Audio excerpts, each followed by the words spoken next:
and welcome back to this podcast, Funny Girl Abroad. This is me, Aliki, and Merry Christmas, everybody. It's Christmas. It's time. It's time for us to be happy. If you haven't gotten the memo, now is the time. Buckle up and let's go. There's a little bit of clickety-clickety because I had this amazing idea to put the couple of branches of my Christmas tree next to me so we can do this together. But it doesn't really show in the picture, and it just gives us this like the tree is some type of very old door, or it's stuck in something. It's very annoying. I'm very sorry for this. You're gonna hear it a little bit, and then you're gonna hear me imitating it right after it has happened. But well, you know, things happen, and it's Christmas, so clickety sounds have a different meaning in our hearts. So if you live in a different country like me, Christmas can be a little bit awkward. Can be sometimes, because either maybe you have to travel to see some people, your family, be at your home country. Maybe you are going to not do that and you're going to meet some people. So it's it can become a little bit awkward and make it a little bit unsatisfying. But it's also kind of awesome, one way or another, because traveling at Christmas and experiencing a different culture at Christmas is kind of an amazing thing. And, you know, people go to great trouble to have this experience. I think it's totally possible to find a bit of a curious spirit and a little bit of joy in that. And you get to see so many interesting little or bigger differences. One thing that was very interesting for me to notice is the Santa Claus. The Santa Claus issue, you know. Because in Greece, we have a Santa Claus who's kind of different. I think in many Orthodox countries, generally, they have, you know, it's not Nick. Santa Claus is not Nick. It's not Saint Nicholas. It's Saint Basil, like the plant, you know, that you use with tomato, and that you see in those dishes, in Italian dishes with tomato and basil and stuff. Like the pasta, it's the pasta. It's an interesting name, okay? I mean, it means kind of king, okay? It means kind of king in Greek, but it sounds kind of spice, okay? And the name is just the beginning of the whole thing. Because sure, you know, it's a different guy, has a different name. It gets confusing because there's also different times. You see, in Sweden, Santa Claus comes the 24th of Christmas. Before Christmas. Before it's even Christmas. Comes on Christmas Eve. Which makes a ton of sense again with the culture, because Christmas is a red day, right? It's like everyone's out in Sweden. Nothing's moving. You can't expect Santa to go to work on a red day. Come on now. Santa Claus is out. He is out. He's back at his home doing whatever he pleases. Okay, and you should be thankful he even gave the gifts on the 24th. Because, you know, sometimes he might want to take an extra day, like an in-between day, and then you get your gifts, I don't know, mid-November, like whenever. It doesn't matter. Just be grateful you got your gift again. I understand that Santa Claus makes all of the toys, but what about branded stuff? They make their own, no brand included, Santa's Productions toy stuff. When they get the branded stuff, they just order them in. So alongside, you know, if I had to design the Santa Village, I mean, this is not a gig that I expect, but it's a gig that I would welcome. And if I had to design the Santa Village, I was going to do it like this. I would have on top the, you know, the factory line, the elves, manufacturing, wood work, workshopping, all this kind of stuff.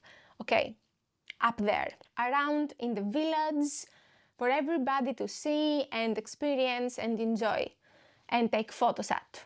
But then I would have the storage facility underground. And this is where the packages come from all of the branded stuff that kids maybe ask for.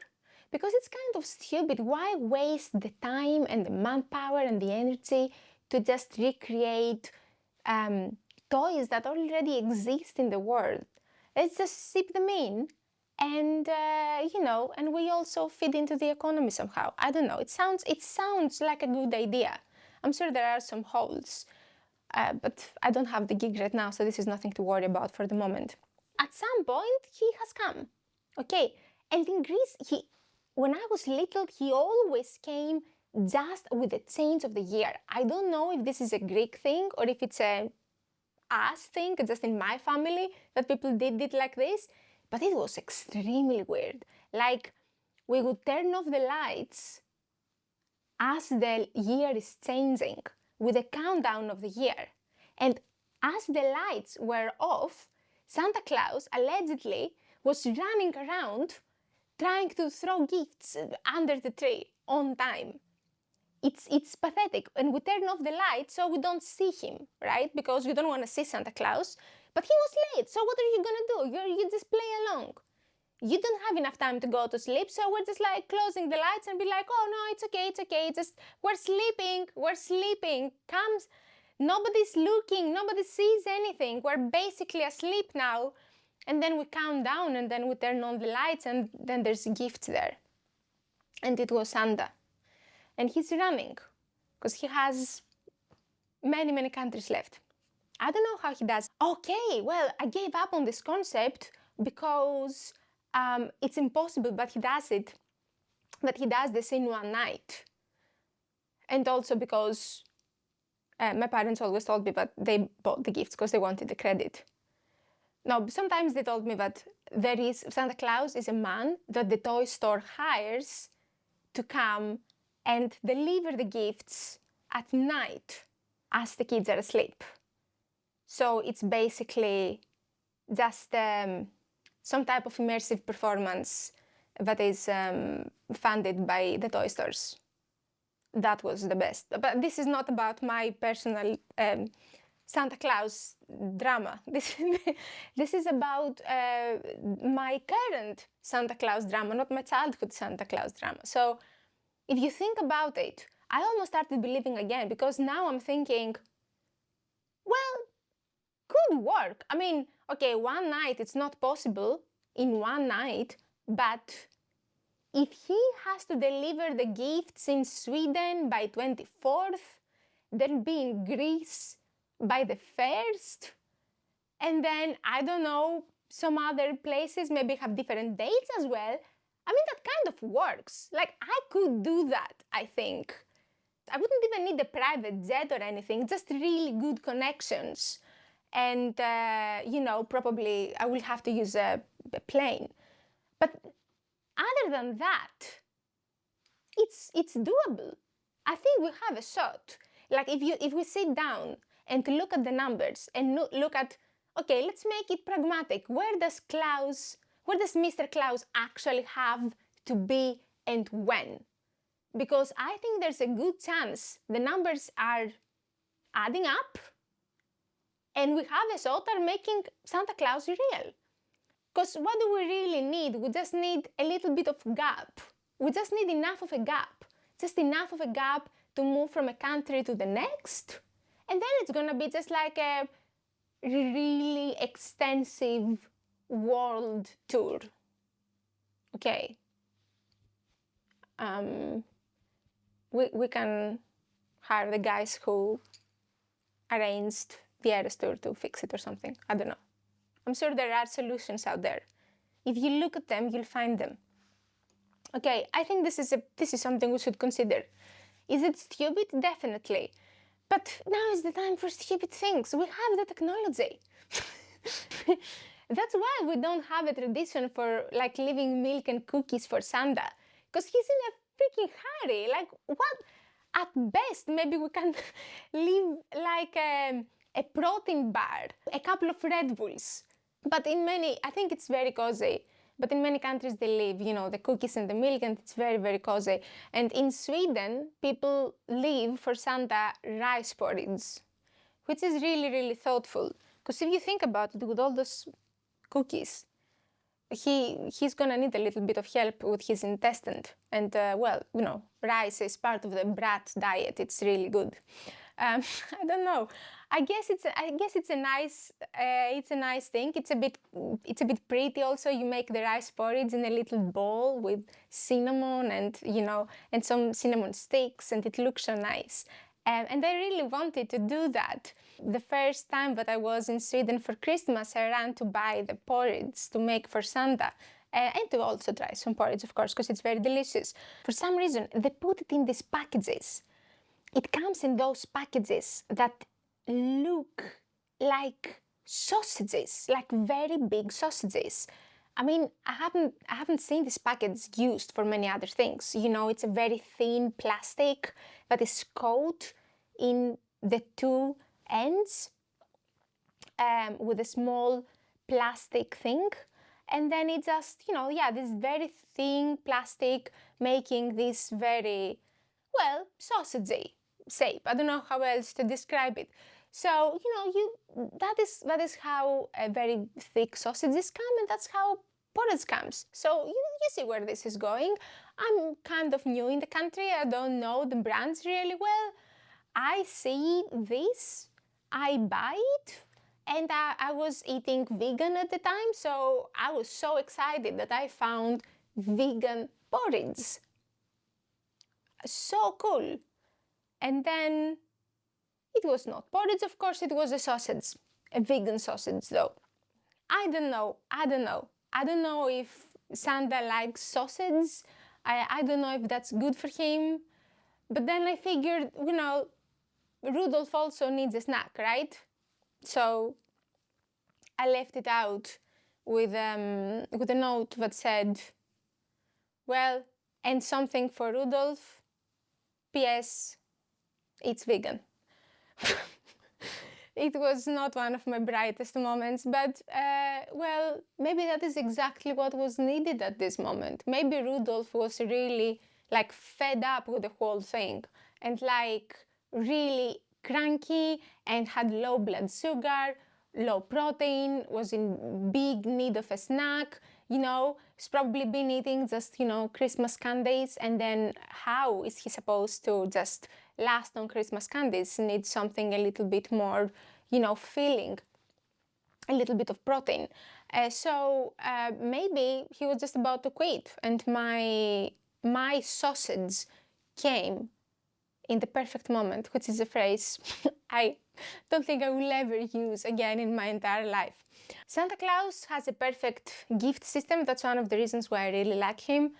He asks for what you want. You write in a letter. You have to motivate your choice. You have to keep it reasonable. But people really complicate it. It becomes very complicated. It becomes a source of stress that you have to go and buy gifts. It becomes worrisome about finding the right gift for the right person. Some people completely opt out and they just say, well, I'm just not good at gifts, and then it's too much for them to handle. And it's unnecessary because it's really simple. You just need to have a little bit of a system, like Santa, I think I have a fairly good system for myself that I'm very proud for. I don't think of gifts as an expense, really.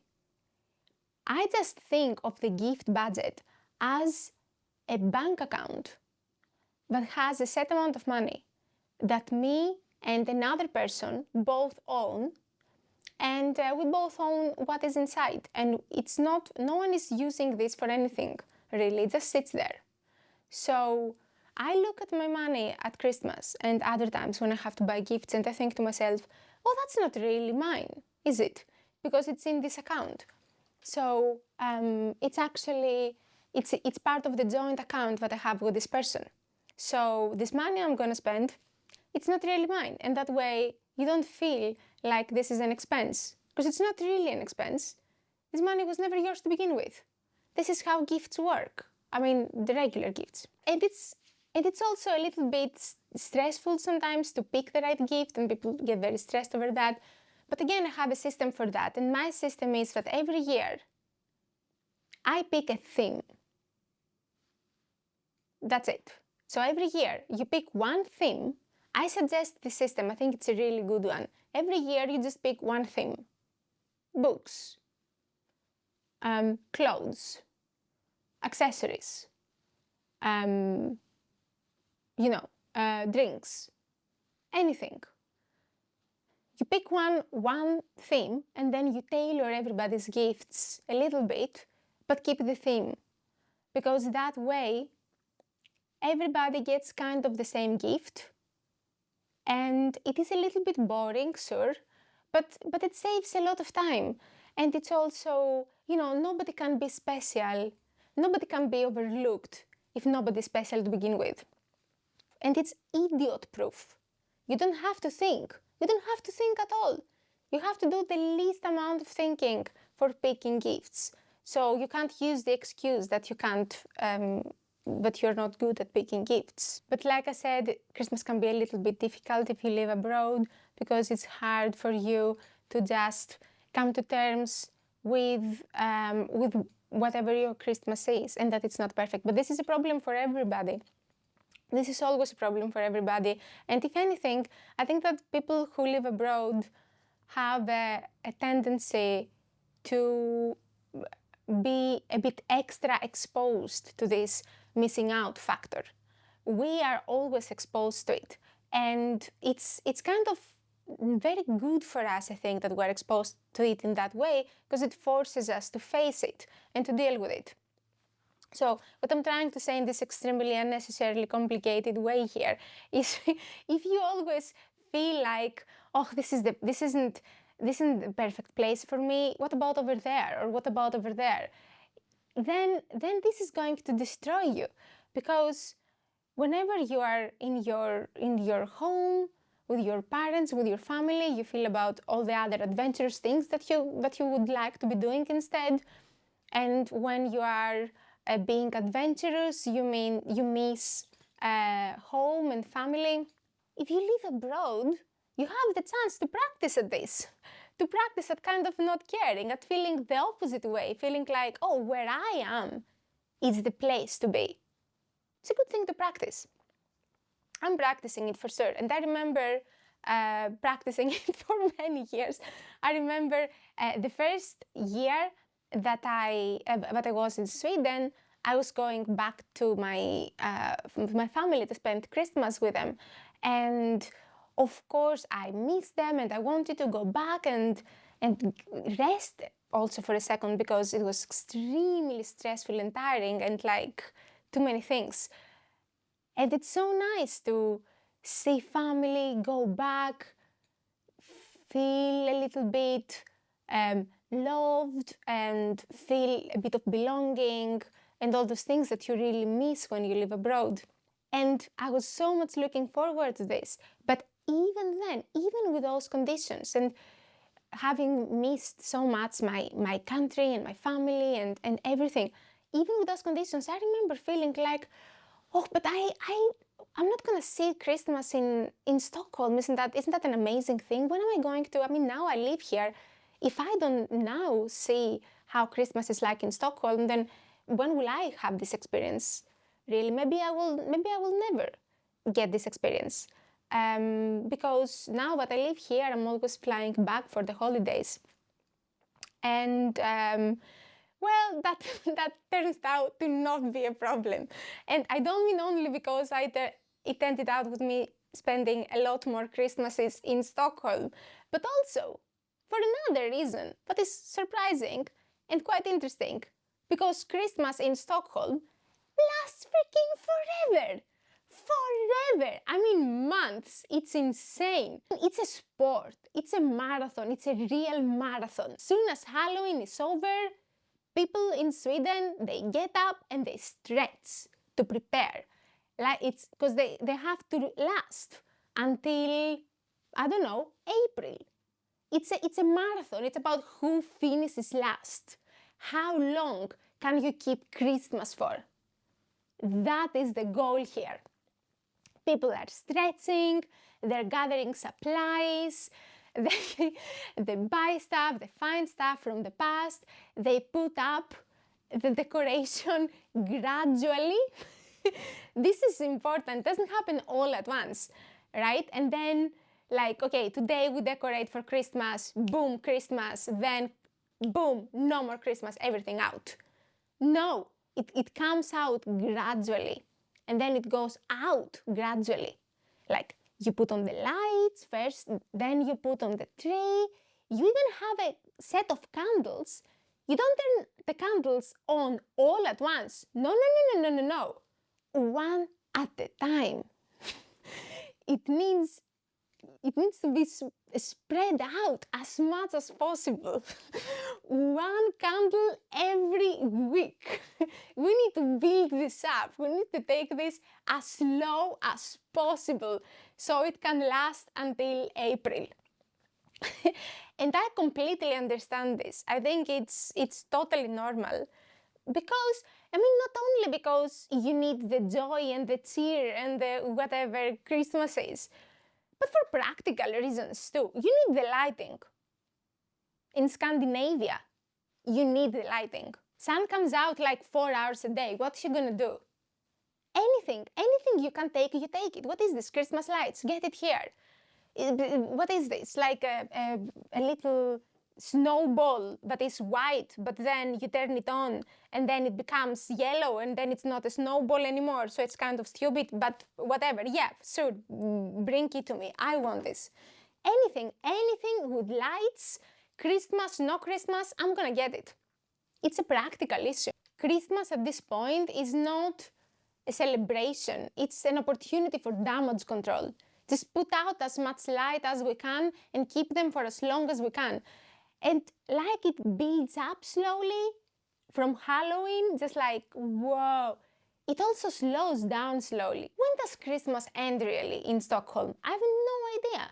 When is the day when we can all say, Christmas is really over now? I have no idea, I'm serious.